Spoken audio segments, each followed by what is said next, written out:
High above the city, on a tall column, stood the statue of the Happy Prince. He was gilded all over with thin leaves of fine gold. For eyes he had two bright sapphires, and a large red ruby glowed on his sword hilt.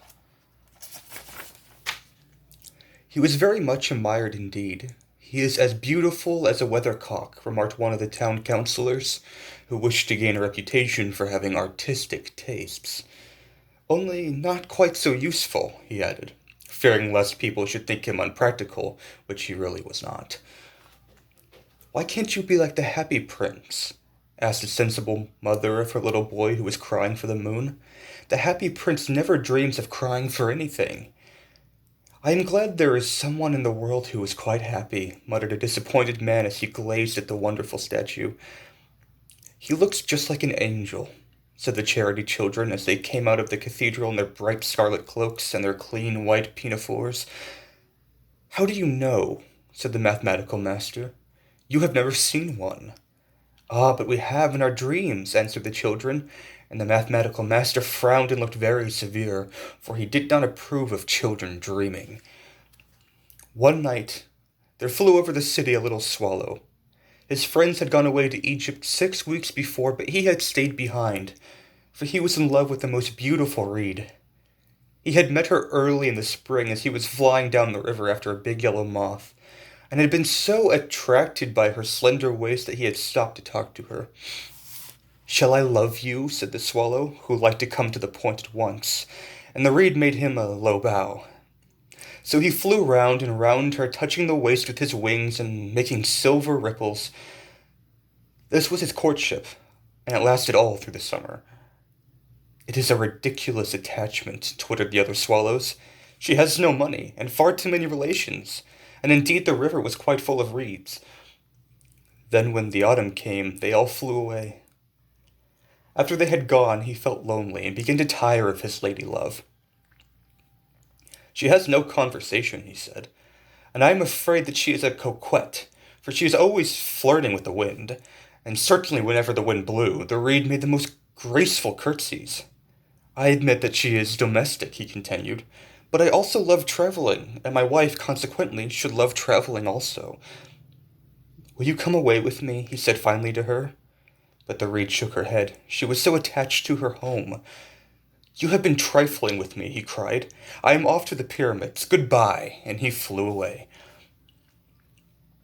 All day long he flew, and at night time he arrived at the city. "Where shall I put up?" he said. "I hope the town has made preparations." Then he saw the statue on the tall column. "I will put up there," he cried. "It is a fine position with plenty of fresh air." So he alighted just between the feet of the Happy Prince. "I have a golden bedroom," he said softly to himself as he looked round, and he prepared to go to sleep. But just as he was putting his head under his wing, a large drop of water fell on him. "What a curious thing!" he cried. "There is not a single cloud in the sky. The stars are quite clear and bright, and yet it is raining. The climate in the north of Europe is really dreadful. The reed used to like the rain, but that was merely her selfishness." Then another drop fell.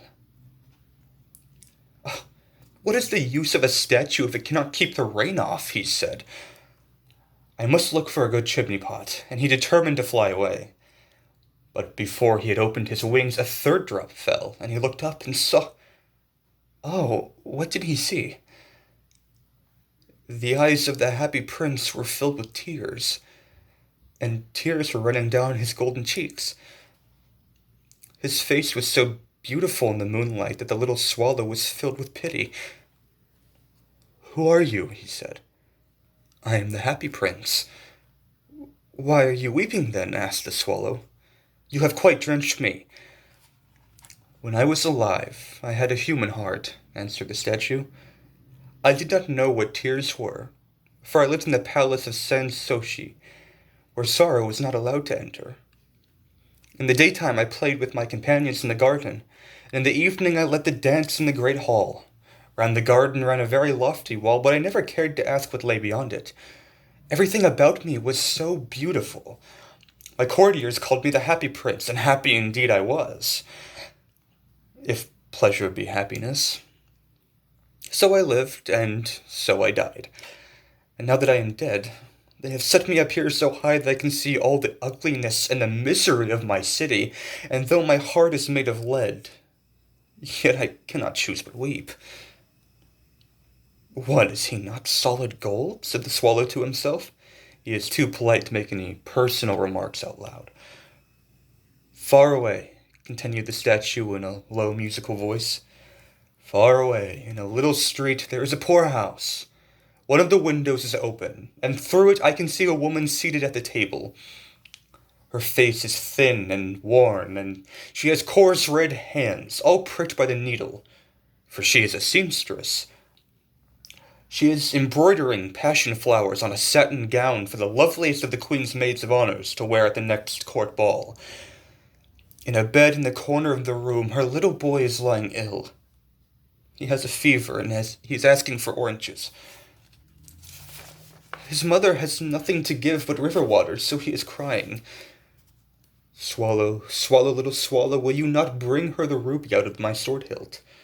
My feet are fastened to this pedestal, and I cannot move. I am waited for in Egypt, said the swallow. My friends are flying up and down the Nile and talking to large lotus flowers. Soon they will go to sleep in the tomb of the great king. The king is there himself in his painted coffin. He is wrapped in yellow linen and embalmed with spices. Round his neck is a chain of pale green jade, and his hands are like withered leaves. Swallow, swallow, little swallow, said the prince. Will you not stay with me for one night and be my messenger? The boy is so thirsty, and the mother is so sad. I don't think I like boys, answered the swallow. Last summer when I was staying on the river, there were two rude boys, the miller's sons, who were always throwing stones at me. They never hit me, of course. We swallows fly too well for that, and besides, I come of a famous family for its agility, but still. I will stay with you for one night and be your messenger. Oh, thank you, little swallow, said the prince. So the swallow picked up the great ruby from the prince's sword and flew away with it in his beak over the roofs of the town. He passed by the cathedral tower where the white marble angels were sculpted. He passed by the palace and heard the sound of a dancing. A beautiful girl came out of the balcony with her lover.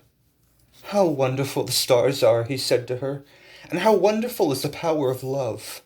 I hope my dress will be ready in time for the state ball, she answered. I have ordered passion flowers to be embroidered on it, but the seamstresses are so lazy. He passed over the river, and saw the lanterns hanging to the masts of the ships.